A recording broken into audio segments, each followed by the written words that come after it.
The biggest guitar company in history built more instruments than every competitor combined, and it no longer exists.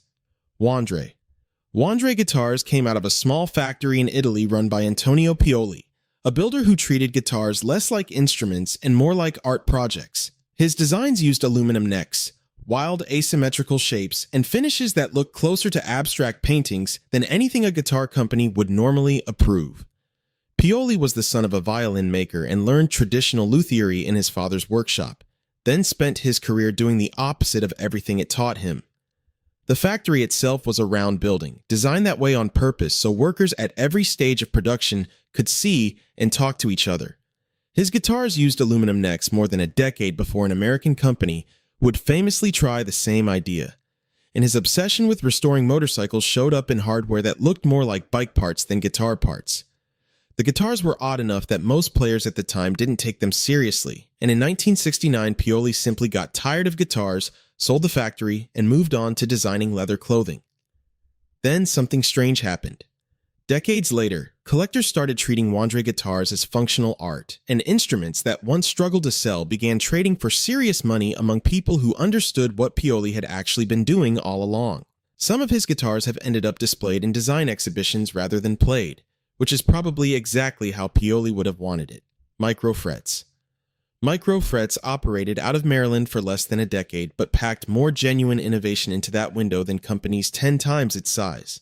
The brand developed one of the first wireless guitar systems in the late 1960s, building an FM transmitter directly into the instrument decades before wireless rigs became standard on professional stages.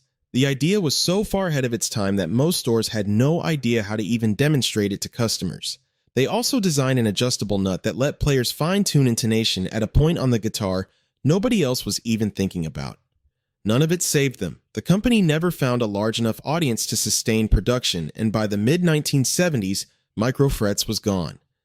The wireless technology they pioneered eventually became a normal part of live music, built and sold by companies that had nothing to do with inventing it. Surviving microfrets guitars now circulate among collectors who specifically hunt for the company's stranger experiments, the exact features that failed to sell them the first time around. Guyatone. Guyatone was one of Japan's earliest electric guitar makers, with roots stretching back to the 1930s, long before most people associated Japan with guitar manufacturing at all.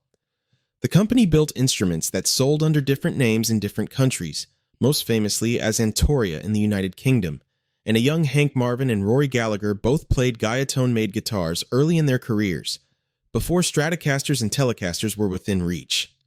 The brand survived for decades on effects pedals and instruments, quietly outliving most of its Japanese rivals from the same era. For a stretch of the 1950s and 60s, Guyatone and Teisco were essentially the two pillars holding up Japan's young electric guitar industry. But surviving longer isn't the same as surviving. The original company, Tokyo Sound, finally closed its doors in 2013, ending a run of 80 years. Almost nobody noticed. A company that helped start Japan's entire electric guitar industry disappeared with barely a headline, and the name only survives today through a small partnership that picked up the brand afterward. Vintage Guyatone pedals and guitars still trade steadily online, kept alive by players who know the history, even if the company itself is long gone. Teisco. Teisco built enormous numbers of budget guitars in Japan from the 1940s onward, and shipped them to America under so many different store brand names that most owners never knew what they were actually playing. The guitars turned up in department stores and mail-order catalogs, usually as a kid's first instrument, covered in chrome switches and oddly shaped pickguards.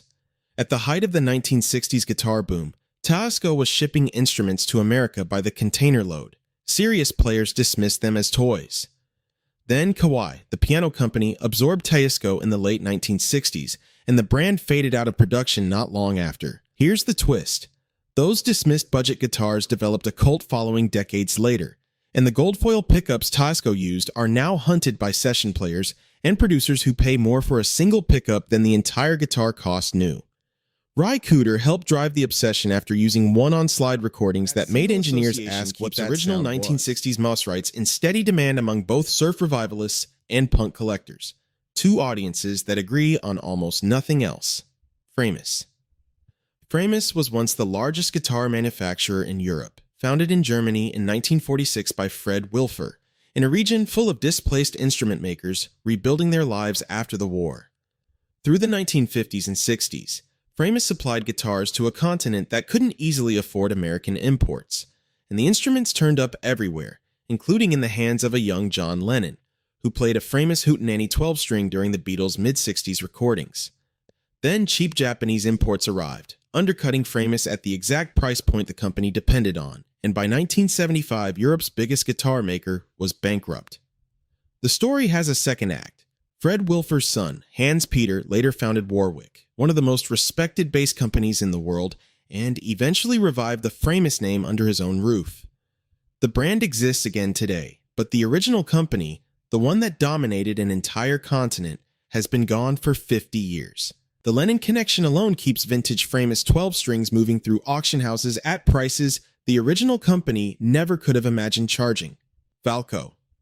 Valco never became a household name because Valco didn't put its own name on most of what it built. The Chicago company manufactured guitars sold as National, Supro, and Airline, including instruments made not from wood, but from molded fiberglass, marketed under the name Resso Glass as the future of guitar construction. The future didn't cooperate.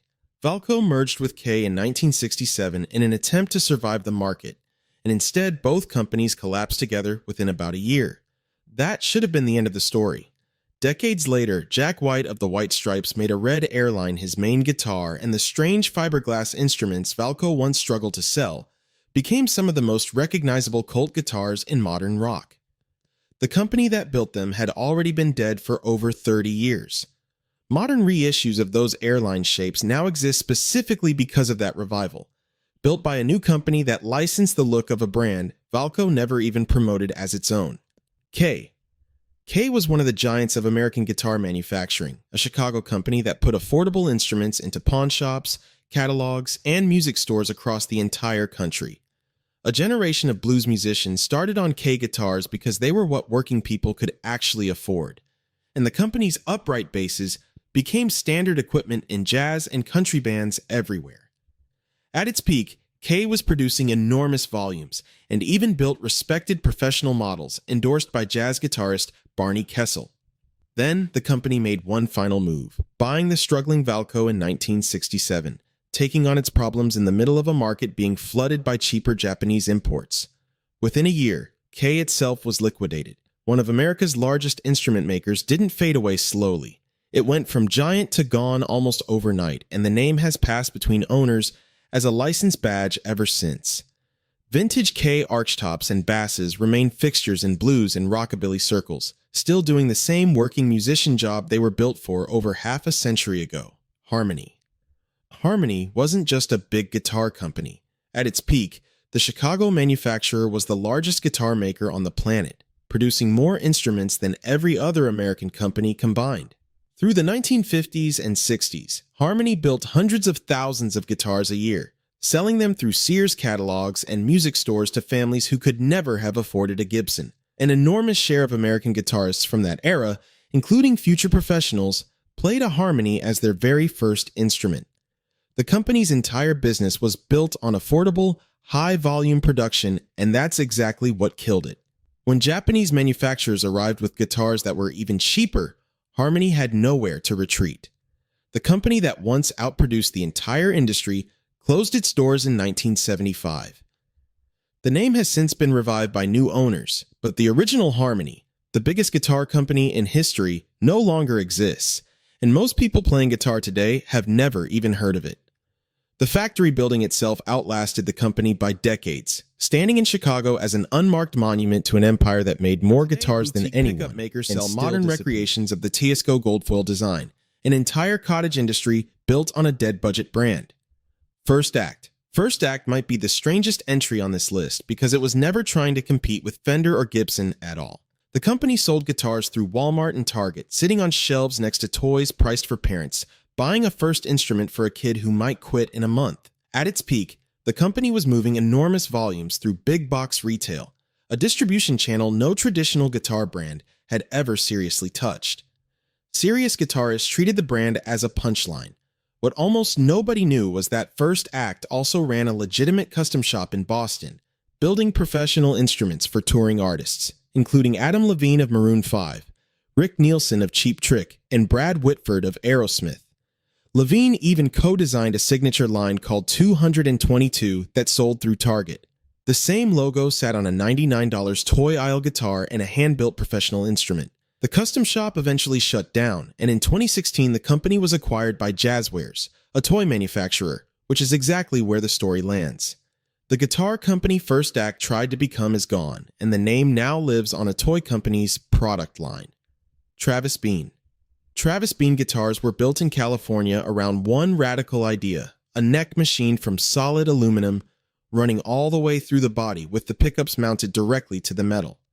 The design gave the guitars enormous sustain and rock-solid tuning stability, and serious players noticed. Each neck was carved from a single billet of aircraft-grade aluminum, machined to tolerances closer to aerospace parts than musical instruments. Jerry Garcia of the Grateful Dead played Travis Beans on stage for years. But aluminum necks were expensive to machine, heavy to hold, and the company only produced around 3,500 instruments before shutting down in 1979. Barely 5 years after starting. The guitars never went away, though. Original Travis Beans became prized collector pieces, and the aluminum neck concept was later picked up by other boutique builders who found an audience the original company never lived long enough to reach. Original Travis Beans in good condition now sell for many times their original price, a market the company itself never got to benefit from. Burns. Burns was Britain's answer to Fender, founded by Jim Burns, a designer talented enough that people in the industry actually called him the British Leo Fender. Through the early 1960s, Burns guitars were the sound of British instrumental rock, most famously in the hands of Hank Marvin of the Shadows, whose signature Burns Marvin model was built specifically because he wanted something better suited to him than his Stratocaster. For a moment, it genuinely looked like Britain might produce its own Fender scale guitar company. Then, in 1965, Burns sold the company to Baldwin, an American piano manufacturer looking for a shortcut into the guitar boom. Baldwin had money but no idea what it was doing with guitars, and within about 5 years the Burns name had been phased out entirely. Jim Burns attempted several comebacks over the following decades, none of which stuck, and the original company never returned. A later revival under new ownership eventually brought the name back, but the company Jim Burns actually built died in someone else's hands. The Baldwin purchase is still cited as one of the clearest examples of a corporation buying a guitar brand without understanding why anyone loved it in the first place. Mosrite. Mosrite was built almost single-handedly by Semi Mosley, a self-taught California luthier who started building guitars as a teenager and eventually created one of the most distinctive instrument designs of the 1960s. The reversed body shape looked like someone had flipped a Stratocaster upside down on purpose, which was more or less the point. His big break came when The Ventures, the biggest instrumental band in America, adopted his guitars and put the Mosrite name on their album covers. For a few years, Mosrite was one of the hottest guitar brands in the country, and Mosley went from building instruments in a garage to running a real factory. But the company was tied almost entirely to one man and one band. When the Ventures deal ended, sales collapsed and Mosrite fell into the first of several bankruptcies. Mosley kept rebuilding and relaunching the company for the rest of his life, never quite recapturing the peak, and when he died in 1992, Mosrite effectively died with him. Johnny Ramone later made a battered Mosrite the visual signature of punk guitar, playing one for his entire career, decades after the company's golden era had already ended.